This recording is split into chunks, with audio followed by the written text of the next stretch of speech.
નમસ્કાર, અમારી વિશેષ રજૂઆત પિતૃ તર્પણમાં હું ધ્વનિ આપનું સ્વાગત કરું છું। દર્શક મિત્રો, અત્યારે હાલ શ્રાદ્ધ ચાલી રહ્યા છે।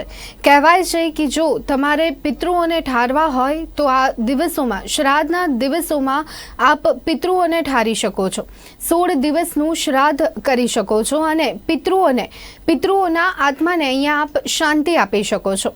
ઘણી બધી વખત આપે સાંભળ્યું હશે કે એની કુંડલીમાં પિતૃદોષ છે અથવા તો પિતૃદોષના કારણે આ વ્યક્તિ ઘણી હેરાન થઈ રહી છે, તો એ પિતૃદોષનું નિરાકરણ આપણે શ્રાદ્ધમાં પણ કરી શકીએ છીએ। પરંતુ કેવી રીતે એ આજે અમે આપને જણાવવાના છીએ અને આ ચર્ચા માટે અત્યારે હાલ મારી સાથે સ્ટુડિયોમાં ઉપસ્થિત છે આશુતોષ આચાર્ય, કે જેઓ ગુજરાતના જાણીતા જ્યોતિષ આચાર્ય છે। આશુતોષજી, આપનું ગુજરાત ન્યૂઝના સ્ટુડિયોમાં સ્વાગત છે।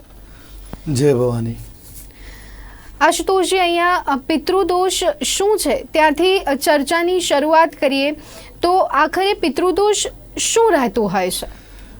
પિતૃદોષ શબ્દથી જ ખ્યાલ આવે કે પિતૃ પ્રત્યેના જાણતા અજાણતા થયેલા અનાદરના કારણે, આમ તો મા બાપ ક્યારેય બાળકો પ્રત્યે કુદ્રષ્ટિ કુભાવ રાખતા નથી। કહીએ પણ છીએ કે છોરું કચોરું થાય પણ માવતર કમાવતર થાય નહીં, પણ જ્યારે જાણતા અજાણતા પણ મા બાપનું અપમાન થયેલું હોય કે એ ઉપરાંત જીવનમાં કેટલા એવા કાર્યો છે જે આ જન્મમાં કે પૂર્વજન્મમાં બનેલા હોય જેના કારણે પિતૃદોષ બનતા હોય છે। જેવી રીતે માતા પિતાને ધુતકારવા, એમની સામે અભદ્ર વ્યવહાર કરવો, એમનું અપમાન કરવું કે એથી વિશેષ કંઈ કૃત્ય કરવું, આ ઉપરાંત કોઈ વ્યક્તિ જે સ્નેહીજન નજીકમાં છે એનું માન સન્માન ન જાળવ્યું હોય, કોઈનું ધન પચાવી પાડ્યું હોય અને પરત ન કર્યું હોય, આ ઉપરાંત એમ કહેવાય કે કોઈની બી પાસે લેણી દેણાનો વ્યવહાર બાકી હોય અને એ પૂરો ન કર્યો હોય, તો આ બધા કેટલાય કારણોસર પિતૃદોષ બનતો હોય છે। આ ઉપરાંત કુટુંબમાં કોઈ વ્યક્તિ જ્યારે પોતાની અભિલાષાઓ અપેક્ષાઓને મનમાં દબાવીને દેવલોક પામ્યો હોય તો એના કારણે પણ પરિવારને પિતૃદોષનો ભોગ બનવો પડતો હોય છે। તો આ પિતૃદોષ મૂળભૂત સ્વરૂપે એમ કહી શકાય કે અતૃપ્ત પિતૃઓની આત્માઓ જેના કારણે મનુષ્યના જીવનમાં તકલીફો આવી પડતી હોય છે। જે પણ વ્યક્તિ દુઃખમાં હોય, વાચા નથી ત્યારે પીડા આપે છે, એ પીડાને આપણે પિતૃદોષ તરીકે ઓળખી શકીએ। જી બિલકુલ। તો દર્શક મિત્રો, અહીંયા આપણે જાણ્યું કે પિતૃદોષ શું હોય છે, પિતૃદોષ ખાસ કરી અને કેવી રીતે લાગુ પડે છે અથવા તો પિતૃદોષના કારણો શું હોઈ શકે। આશુતોષજી, હવે આપની પાસેથી જાણવું છે, કારણ કે જેને પણ પિતૃદોષ નડતો હોય એ જીવનમાં ઘણી બધી મહેનત કરવા છતાં પણ પરિણામ પ્રાપ્ત નથી કરતો, એ ક્યાં બીજી રીતે તેને હેરાનગતિ થતી હોય છે, તો મુક્તિના ઉપાયો અહીંયા શું હોઈ શકે? દેખો, પિતૃદોષ જ્યારે પણ લાગુ પડે છે એટલે કુંડલીમાં સૌથી પહેલાં વસ્તુ જરૂર, મનુષ્ય જીવનમાં પિતૃદોષ ઘણા પ્રકારે લાગતો હોય, એના માટે મુક્તિના ઉપાયો, જો તમને કોઈ ખાસ ખબર ન હોય તો પિતૃદોષના લક્ષણો પહેલાં જાણવા જરૂરી છે। પહેલાં પહેલી વસ્તુ, જેમ આપણે કહ્યું કે શરૂઆતની અંદર જ કે તકલીફો જીવનમાં ઘણી આવતી હોય, કંઈ સારું કરવા જાય ત્યાં વિઘ્ન આવે, કેપેબલ છે પણ છતાં એનું સિલેક્શન નથી થઈ શકતું, જ્ઞાન હોવા છતાં પણ પછડાટ આવતો હોય છે। દરેક કોઈ પણ વ્યક્તિ સામાન્ય પ્રયત્ન કરે, સફળ તો તમે હાર્ડવર્ક કરો છતાં તમને સફળતા નથી મળતી, તો આ બધા કેટલાક પ્રકારના પિતૃદોષના લક્ષણો હોઈ શકે। તો એની મુક્તિ માટે શાસ્ત્રોમાં ઘણા બધા ઉપાયો બતાવ્યા છે। સૌથી પહેલાં જો એના માટે નારાયણ બલિ શ્રાદ્ધ છે, ત્રિપિંડી શ્રાદ્ધ છે કે ભાગવતજીનું શ્રવણ કરવાથી પણ પિતૃદોષમાંથી મુક્તિ મળે। પણ આ બધા જે પ્રયોગો છે એ ખર્ચાળ પ્રયોગો છે, દરેક વ્યક્તિને પરવડી ન પણ શકે, કારણ કે ભાગવતજી લાખ રૂપિયાની આસપાસ કદાચ ખર્ચો બેસી જાય। એવી જ રીતે નારાયણ બલિ શ્રાદ્ધ છે કે ત્રિપિંડી શ્રાદ્ધ થોડો ખર્ચાવાળા પ્રયોગ છે, પણ જો દરેક વ્યક્તિનું સામર્થ્ય એવું નથી હોતું તો આ ટૂંકા ઉપાયો જેને કરવાથી પણ પિતૃદોષમાં ઘણી રાહત મળતી હોય છે। સૌથી પહેલું, દર શનિવારે સૂર્યોદયથી સૂર્યાસ્તની પૂર્વે પીપળાના વૃક્ષ નીચે વિષ્ણુ સહસ્ત્રનામ સ્તોત્રનો જો પાઠ કરવામાં આવે, પ્રતિ શનિવારે વિષ્ણુ સહસ્ત્રનામ સ્તોત્રનો પાઠ પીપળાના વૃક્ષ નીચે, જે કમસે કમ છાયા આપવાવાળો હોય, એવું નહીં કે કુંડામાં પીપળો વાયો છે એની બાજુમાં બેસીને પાઠ કરી લઈએ, જે જમીનમાં ઉગેલો પીપળો છે, થોડો ઘટાદાર છે, તો એવા પીપળાના વૃક્ષ નીચે બેસી જો પ્રતિ શનિવારે ઓછામાં ઓછા 11 કે 21 શનિવાર જો વિષ્ણુ સહસ્ત્રનામ સ્તોત્રનો પાઠ કરવામાં આવે પિતૃઓને ઉદ્દેશીને, તો એ પિતૃદોષમાંથી એક મુક્તિ નિશ્ચિત થતી હોય છે। બીજા નંબરમાં ઉપાય કે જ્યારે પિતૃદોષની પીડા જીવનમાં વધારે લાગતી હોય ત્યારે તમે એમ કહેવાય કે દર શનિવારે સાંજના સમયે એક કાળા તલી પીપળાના વૃક્ષની ઢગલી કરી એની પર માટીના કોડિયામાં સરસવના તેલનો દીવો કરવો જોઈએ. આ દીવો કરવાથી પણ પિતૃદોષમાંથી મુક્તિ મળે છે, કારણ કે પીપળાની અંદર બે દેવોનો વાસ માનવામાં આવે છે, એક પિતૃગણ અને બીજું નારાયણનો. તો નારાયણના આશ્રિત થવાથી પિતૃઓની મુક્તિ સદાતી હોય છે. તો બંનેના આશીર્વાદ પીપળાના વૃક્ષ નીચે દીપદાન કરવાથી પ્રાપ્ત થઈ શકે. અને અમાવસના દિવસે, શનિવાર તો કરવું જ, પણ અમાવસના દિવસે ખાસ આ દીપદાન કરવું, કારણ કે અમાસ દિવસના જે દેવતા છે, અમાસ તિથિના દેવતા એ પિતૃગણ છે. એ પિતૃગણ એનાથી તૃપ્ત થાય, એટલે પ્રતિ અમાવસના દિવસે આ બે ઉપાય તમે કરી શકો. એક પીપળાના વૃક્ષ નીચે સરસવના તેલનો દીવો માટીના નવા કોડિયામાં કરવો. આ ઉપરાંત કોઈ બ્રાહ્મણને ભોજન કરવું અથવા તો ગૌશાળામાં ગોગ્રાસ કે કોઈ ગાયને ઘાસચારો ખવડાવવો પ્રતિ અમાવસ્યે. આ જો તમારા જીવનમાં ક્રમ બંધાઈ જાય તો પિતૃદોષમાંથી મુક્તિ નિશ્ચિત મળતી હોય છે. બીજા નંબરમાં એક નાનો ઉપાય બીજો બતાવું. પિતૃદોષ મૂળભૂત જે પીડાઓમાંથી ઉત્પન્ન થયો છે પિતૃઓના સંબંધમાં અનાદરના ભાવથી કે કોઈ એવી રીતના દોષના કારણે કે પિતૃઓની અવકૃતિ મળી હોય છે. તો પિતૃદોષમાંથી મુક્તિ માટે એક સચોટ બીજો ઉપાય છે. મહિનામાં એક દિવસ વૃદ્ધાશ્રમમાં વડીલોની પાસે બેસી થોડો સમય પાસ કરવાથી, એમની સાથે થોડો સમય હળવાશથી વિતાવવાથી પણ પિતૃદોષમાંથી મુક્તિ મળતી હોય છે. આ કેટલાક ઉપાયો બતાવ્યા. જી બિલકુલ. તો દર્શક મિત્રો, અહીંયા પિતૃદોષ શું છે આપણે જાણ્યું, તો સાથે આપને આશુતોષજીએ એ પણ અહીંયા જણાવ્યું છે કે પિતૃદોષમાંથી મુક્તિ કેવી રીતે મેળવી શકાય. જીવનમાં ઘણું બધું હેરાન થવાતું હોય છે, ત્યારે આવા નાના ઉપાયોથી આપણને અહીંયા પિતૃદોષમાંથી મુક્તિ પણ મળતી હોય છે. આશુતોષજી, હવે આગળ એક પ્રશ્ન આપને એ કરવા માંગીશું કે પિતૃદોષ અને કુંડળી આ બંને વચ્ચે કોઈ સંબંધ રહેલો છે? બિલકુલ. પિતૃદોષ અને કુંડલી સાથે થોડો ઘણો સંબંધ રહેલો છે, કારણ કે તમારી કુંડલી એ તમારા જીવનનું દર્પણ છે અને એમાં તમારા જીવનમાં આવવાવાળી તમામ ઘટનાઓનું પ્રતિબિંબ નિહિત હોય છે, એમાં નિહિત જ છે. અને એમાં આમ કહી શકાય કે જ્યારે કુંડલીના બીજા સ્થાનમાં, ચોથા સ્થાનમાં, પાંચમા, નવમા કે 10મા સ્થાનમાં સૂર્ય નિમ્ન રાશિનો હોય, શનિ અથવા તો રાહુની સાથે વિરાજમાન હોય તો પિતૃદોષ પ્રબળ બનતો હોય છે. એ જ રીતે 5મા અને 9મા સ્થાન સાથે ગુરુનો અથવા તો રાહુનો સંબંધ હોય અથવા તો બંનેની યુતિ હોય તો પણ કુંડલીમાં બતાવવામાં છે પિતૃદોષ. આ પિતૃદોષ પૂર્વજન્મમાં કરેલા તમારા જીવનના કર્તવ્યોને આધાર જે કર્મ કર્યા છે એના ફળ સ્વરૂપે એ કુંડલીમાં તમને પ્રદર્શિત થયેલો હોય છે.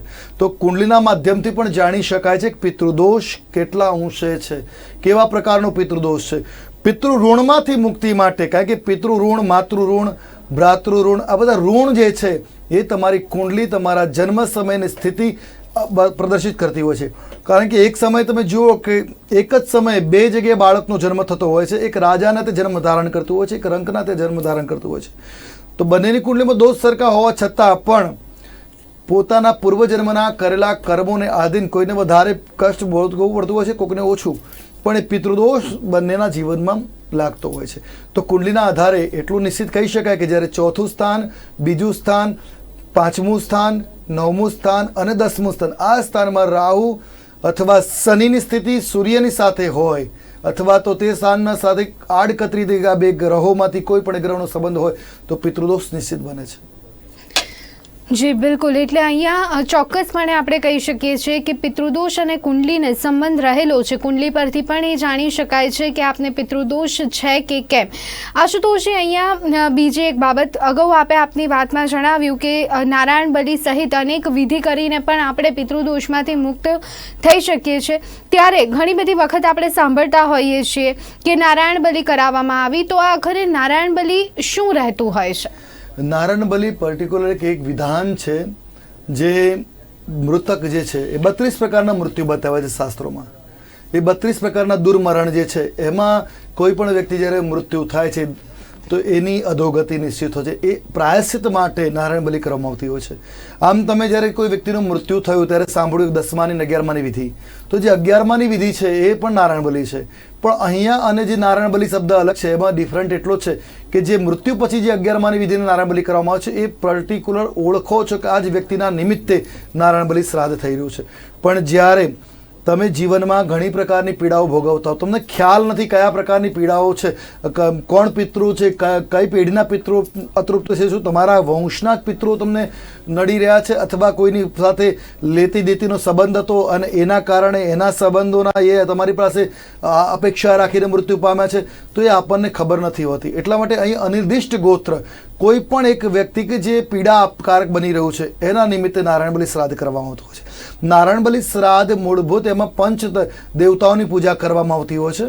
બ્રહ્મા, વિષ્ણુ, રુદ્ર, યમ અને તત્પુરુષ, અર્થાત જે કંઈ પણ પીડાકારક પ્રેત છે કે અથવા તો આત્મા છે એને ઉદ્દેશીને આ પંચ દેવતાઓની પૂજા, એની સાથે લક્ષ્મી નારાયણ અને પ્રેતાદિ કાલિયાદિ માતાઓની પૂજા કરવામાં આવતી હોય છે. આની પૂજા પછી ત્યાં પિંડદાનાદિ પૂજા અર્ચન કરવામાં. તો આ જે વિધાન છે એ 32 પ્રકારના દુર્મણ, જેમ કે કોઈ વ્યક્તિએ પ્રાણઘાત કર્યો, આત્મહત્યા કર્યું, અકસ્માતમાં મૃત્યુ થયું, નાની અવસ્થામાં મૃત્યુ થયું, અપેક્ષિત હોય કે દરેક વ્યક્તિનું 100 વર્ષનું આયુષ્ય, 100 ન ભોગવી 70-80 મૃત્યુ પામે તો સામાન્ય ગણીએ, પણ જ્યારે એ વ્યક્તિ 30-40 વર્ષની વયમાં મૃત્યુ પામે તે કહેવાય છે અપમૃત્યુ થયું. તો એવા તમામ પ્રકારના અપમૃત્યુમાંથી મુક્તિ, વધારે પડતી બીમારીના કારણે મૃત્યુ થવું, તો આ અકસ્માતમાં દવા પી લેવાના કારણે, સર્પદંશના કારણે કોઈનું દ્વારા મર્ડર થયું હોય, તો આવા કેટલાય પ્રકારના કહે છે ટોટલ 32 પ્રકારના દુર્મરણ દાલભ્ય ઋષિ દ્વારા એમના શ્રાદ્ધ કર્મમાં લખેલા છે. અને એ પ્રકારના કોઈ પણ 32 પ્રકારમાંથી કોઈ પણ પ્રકારનું દુર્મરણ થયેલું હોય તો એ જે પ્રેત યોનિમાં ગયેલા પિતૃ છે એના ઉદ્ધાર માટે, આ પિતૃનો ઉદ્ધાર માટે નારાયણ બલિ શ્રાદ્ધ કરવામાં આવતું હોય છે. જી બિલકુલ. સાથે આશુતોષજી બીજો એક પ્રશ્ન કે જે સૌથી વધારે લોકોમાં જોવા મળતો હોય છે કે આખરે શ્રાદ્ધમાં ક્યારે ભેળવી શકાય અથવા તો શ્રાદ્ધમાં ભેળવ્યા એટલે શું, તેને લઈને ઘણા બધા મતાંતરો જોવા મળતા હોય છે, તો તે બાબતે નિરાકરણ જણાવશો. બહુ મહત્વનો પ્રશ્ન કર્યો છે. ઘણા બધાને ખ્યાલ પણ નથી શ્રાદ્ધમાં ભેળવવા એટલે શું. શ્રાદ્ધમાં ભેળવવા એટલે સૌથી પહેલાં જ્યારે 12માની વિધિ કરવામાં આવતી હોય છે, પિંડ છેદન, તે સમયે પિતૃગણની સાથે એમની વિધિ થઈ જતી હોય છે. કારણ કે આપણી સંસ્કૃતિ કહે છે 3 પેઢીના પૂર્વજોની જ પૂજા થાય, એટલે પિતા, દાદા અને પરદાદા. હવે આ વ્યક્તિ, કોઈ પણ વ્યક્તિ જ્યારે મૃત્યુ પામે એના પૂર્વે એના પિતાના 3 પેઢી હતી, એટલે આ જે ત્રીજી પેઢી અંદર એ ચોથી વ્યક્તિ એડ થઈ રહી છે, એટલે આગળની પેઢી એમાંથી નીકળી જાય એટલે 12માની વિધિ. પણ 3 વર્ષ અર્થાત કહેવાય છે કે ત્રીજો ભાદરવો, જે વર્ષે મૃત્યુ પામ્યા છે એ વર્ષનો ભાદરવો જવા દે, બીજા વર્ષનો ભાદરવો જવા દે, ત્રીજા વર્ષનો ભાદરવોમાં આવતા મહાલય શ્રાદ્ધ, એટલે ત્રીજા વર્ષે આવતું શ્રાદ્ધ ભાદ્રપદમાં, એ પ્રમાણે ભાદ્રપદમાં શ્રાદ્ધ વિધાન પિંડદાન સહિત જ્યારે પૂજન અર્ચન કરી અને મહાલય શ્રાદ્ધ કરવામાં આવે એને કહેવાય છે શ્રાદ્ધમાં ભેળવવાની વિધિ. જે પૂર્વે એમને શ્રાદ્ધ એટલે કે પિતૃગણની સાથે એમને ભેળવી દીધા હતા, પણ હવે એમના નિમિત્તે પર્ટિક્યુલર અલગથી શ્રાદ્ધ જ્યારે કરવામાં આવે, મહાલય શ્રાદ્ધ, પ્રથમ શ્રાદ્ધ એમનું, એટલે શ્રાદ્ધમાં ભેળવવાની વિધિ આમ ત્રીજા ભાદરવામાં કરવામાં આવતી હોય છે. જી બિલકુલ. આશુતોષજી, આ સિવાય અન્ય એક બાબત કે જે પણ આપણા પરિવારજનમાં પિતૃઓમાં જે પણ મહિલાઓનું મૃત્યુ થયું છે તેમના માટે નોમનું શ્રાદ્ધ કરવામાં આવતું હોય છે, તો એની પાછળ શું કારણ રહેલું છે? મહિલાઓમાં પણ ખાસ કરીને સધવા હતી, જેના પતિ હયાત હોય અને મૃત્યુ પામેલા છે, તો એના માટે અવિધવા નવમી, એ નવમીના દિવસે ખાસ કરીને કે જે આમાં તિથિઓમાં કહેલું છે કે અલગ અલગ તિથિના દેવતાઓના પ્રભાવ અને એના કારણે એ તિથિના દિવસે એનું શ્રાદ્ધ કર્મ કરાતું હોય છે. નવમીના દિવસે દુર્ગાની કારણે જે સધવા હતી, પોતાના પતિ હયાત છે ને પ્રાણ છોડે છે, એ તમામ સ્ત્રીઓ, નાની ઉંમરની હોય મોટી ઉંમરની કોઈ પણ, તો એ તમામ સ્ત્રીઓનું જે શ્રાદ્ધ કર્મ છે અવિધવા નવમીના દિવસે કરવામાં આવતું હોય. જેવી રીતે કોઈ શસ્ત્રઘાતથી મૃત્યુ થયું છે, કોઈનું મૃત્યુ કહેવાય છે મર્ડર વગેરે થયેલું છે, તો અકસ્માતમાં મૃત્યુ થયેલું છે, તો આવા બધા માટે 14નું શ્રાદ્ધ કહેલું છે કે કોઈ પણ તિથિ એનું મૃત્યુ થયું હોય પણ એનું જે શ્રાદ્ધ કર્મ છે એ ચતુર્દશીના દિવસે કરવામાં આવવું જોઈએ. તો એ ખાસ કરીને એ કર્તવ્યો એ દિવસના દેવતાઓના આધીન, તિથિના દેવતાને આધીન થઈને એ શ્રાદ્ધ એ દિવસોમાં કરવામાં આવવાનો મહિમા શાસ્ત્રોમાં વર્ણવેલો છે. આશુતોષજી, ઘણી બધી વખત ઘણા લોકો માનતા હોય છે, હવે બદલાતા સમયની સાથે લોકોની માનસિકતાઓ પણ બદલાઈ રહી છે. ઘણા બધા લોકો કદાચ કહી શકાય કે મોડર્ન વિચારસરણીના નામે આપણા જે રીતિ રિવાજો, આપણા જે શાસ્ત્રો છે એને આપણે અહીંયા ભૂલી રહ્યા છે. ઘણા લોકો માનતા હોય છે કે આખરે શ્રાદ્ધ કર્યા પછી પિતૃઓ પામે છે કે કેમ એ આપણે ખાતરી નથી કરી શકતા, તો શ્રાદ્ધ ન કરવાથી કઈ કઈ તકલીફો આવતી હોય છે? બહુ જ મહત્વનો પ્રશ્ન કર્યો છે. આ શાસ્ત્રોમાં જે તમે જોઈ શકો છો, દરેક વ્યક્તિ આજે આર્થિક રીતે સદ્ધર હશે, પણ પારિવારિક મતભેદો, ઝઘડાઓ કંઈકનું કંઈક ચાલે જ કરતું હોય છે. તો ક્યાંક ના ક્યાંક મૂળભૂત કારણ આવી તે પિતૃઓની પાછળ શ્રાદ્ધ કર્મ ન કરવું, આ પણ એક પિતૃદોષનું કારણ બનતું હોય છે. કારણ કે અગ્નિ પુરાણમાં લખ્યું છે, એ શ્રાદ્ધમ ન કુર્વંતી તેષામ રક્તમ પિબંતી તે. જે પિતૃઓની પાસે શ્રદ્ધાથી મહાલયાદી પર્વોમાં આશા રાખેલા બેઠેલા પિતૃગણને તૃપ્ત નથી કરતા, એ પોતાને વાચા ન હોવાને કારણે એ તૃપ્તિ માટે પીડા આપે છે. જેમ કે કોઈ અસહ્ય વાણીથી ઉછરી શકે એવો નથી વ્યક્તિ, તમારા ઘરની તમારી પાસે કઈ રીતે માગશે, તો એને કંઈકનો કંઈ ઇશારો કરો, કંઈક વસ્તુ તમારી તરફ ઘાત કરશે, તો એ ઘાત કરવા માટે, તમારું ધ્યાન આકર્ષિત કરવા માટે પિતૃઓ પીડા અવશ્ય આપે છે. અને માટે કરીને પિતૃના પીછે શ્રાદ્ધાદિ કર્મ ન કરનાર વ્યક્તિઓ જીવનની અંદર ઘણા પ્રકારના કષ્ટો ભોગવતા હોય છે. જેવી રીતે કે સંતાન સુખ ન થવું, લગ્નની વાતો થઈ અને તૂટી જવી, વ્યાપાર વ્યવસાય સારો ચાલતો નામના સારી હોય પણ એ પ્રમાણે વળતર ન મળતું હોય, તો એવી જ રીતે જીવનમાં બધી જ જગ્યાએ પાછી પાની થવી, પછડાટ થવી, આ બધું ક્યાંકના ક્યાંક પિતૃદોષના કારણો બનતું હોય છે. એ શ્રાદ્ધ ન કરવાના કારણે પણ બની શકતું હોય છે. તો શ્રાદ્ધ ન કરવાના કારણે પીડાઓ, જાત જાતની પીડાઓનો સામનો કરવો પડતો હોય. પતિ પત્નીની વચ્ચે અકારણ મતભેદો થવા, સંતાન સુખ ન હોય, જો સંતાન હોય તો સંતાન તરફથી સુખ ન મળવું, તો આ બધી પીડાઓ જીવનમાં શ્રાદ્ધ ન કરવાથી મળે છે. જ્યારે શ્રાદ્ધ નિયમિત કરતા હોય તો આનાથી વિપરીત અર્થાત બહુ શુભ સમાચારની પ્રાપ્તિ થાય. દરેક ક્ષેત્રમાં પિતૃના આશીર્વાદથી સફળતા મળે, પિતૃઓની કૃપાથી જીવનની સંતાન સુખ સારું મળે. દરેક ક્ષેત્રમાં જ્યાં મૂંઝવણ આવતી હોય ત્યાં પિતૃગણની કૃપાથી સહજતાથી સરળતાથી કાર્યો પાર પડવા, તો આ શ્રાદ્ધ ન કરનારાના કરવાના કારણે થતા લાભ અને ગેરલાભ તમને વર્ણવ્યા. જી આશુતોષજી, આ સિવાય કહેવાયું છે કે શ્રાદ્ધમાં આપણે સારા કર્મની શરૂઆત નથી કરી શકતા અથવા તો કોઈ સારું કાર્ય નથી કરી શકતા, એની પાછળ કયા કારણો અહીંયા રહેલા છે? ખાસ કરીને કોઈ પણ કાર્યની તમે શરૂઆત કરો તો એનો સમય મર્યાદા તમે પ્રાતઃકાળ મોર્નિંગમાં શરૂઆત કરવાનો હોય, પણ શ્રાદ્ધ કર્મનો જે સમય છે એ છે બપોરે 9 થી 12ની વચ્ચેની આસપાસનો સમય સર્વોત્તમ માનવામાં આવે છે. 9 વાગ્યાથી લઈને 1 વાગ્યા સુધીમાં શ્રાદ્ધની જે સમય કહેવાય ને ભોજનનો સમય છે, શ્રાદ્ધમાં ખાસ કરી મહિમા ભોજનની રહેલી છે. તો એના કારણે તમે કોઈ બીજું ધાર્મિક કાર્ય કરી ન શકો, કારણ કે તમે કોઈ પણ બીજી પૂજા અર્ચના કરતા હો તો એના કારણે પિતૃ પૂજા છોડવી પડે. અને શ્રાદ્ધની અંદર પિતૃના આશીર્વાદ પ્રાપ્ત થાય છે, બીજો કોઈ ખરાબ ભાવ નથી. પણ આ શ્રાદ્ધના પક્ષોમાં કૃષ્ણ પક્ષ છે, જે અંધારાનો પક્ષ છે, એટલો પવિત્ર માનવામાં નથી આવતો. રાત્રિનો સમય ગણવામાં આવે, અને રાત્રિના એ અંધકારના સમયની અંદર સારા કાર્યો ન થઈ શકે એવું શાસ્ત્રનું વિધાન છે. કારણ કે જે ઉજાસમાં કાર્ય થાય છે, દેવતા, એક મહિનો જે છે આપણે એમાં 2 પક્ષ હોય છે, શુક્લ પક્ષ અને કૃષ્ણ પક્ષ. શુક્લ પક્ષ જે છે એ દેવતાઓનો દિવસ ગણાય છે અને કૃષ્ણ પક્ષ દેવતાની રાત્રિ ગણાય છે. એટલે રાત્રિના સમયમાં એટલા શુભ કાર્યો નથી સંભવી શકતા, માટે કરીને એક અહીંયા ના પાડી છે. પણ શુભ કાર્યોમાં કયા શુભ કાર્યો ન કરવા એનું પણ ખાસ ધ્યાન રાખવું. તો ખાસ કરીને કહ્યું છે નવી દુકાનનું ઓપનિંગ ન કરવું, વિવાહ આદિ કર્મ ન કરવા, આવા કર્મ ન કરી શકાય. બાકી યજ્ઞ, યાગાદિ, પૂજા પાઠ વગેરે બધું જ કરી શકાય છે. જી આશુતોષજી, શ્રાદ્ધમાં કાગવાસનું મહત્વ રહેલું છે અને એ અગાઉ આપણે દર્શક મિત્રોને જણાવ્યું, પરંતુ સાથે અહીંયા જે બ્રાહ્મણોને દાન કરવાનું પણ આ દિવસોમાં વિશેષ મહત્વ રહેલું છે, તો તેની પાછળ કયું કારણ છે? જો શ્રાદ્ધ એટલે તમને જણાય, શ્રાદ્ધનો સીધો અર્થ શ્રદ્ધા. શ્રદ્ધયા ક્રિયતે પિતૃ ઉદ્દિશ્યતે યત કર્મ તત શ્રાદ્ધમ. પિતૃને ઉદ્દેશીને શ્રદ્ધાપૂર્વક કરવામાં આવતા તમામ કર્મને શ્રાદ્ધ કહી શકાય. શ્રાદ્ધની અંદર મુખ્યત્વે 3 વસ્તુ મહત્વની બતાવી છે: પિંડદાન, અન્નદાન અને કાગવાસાદિવાસ. આ 3 વસ્તુ મહત્વની છે.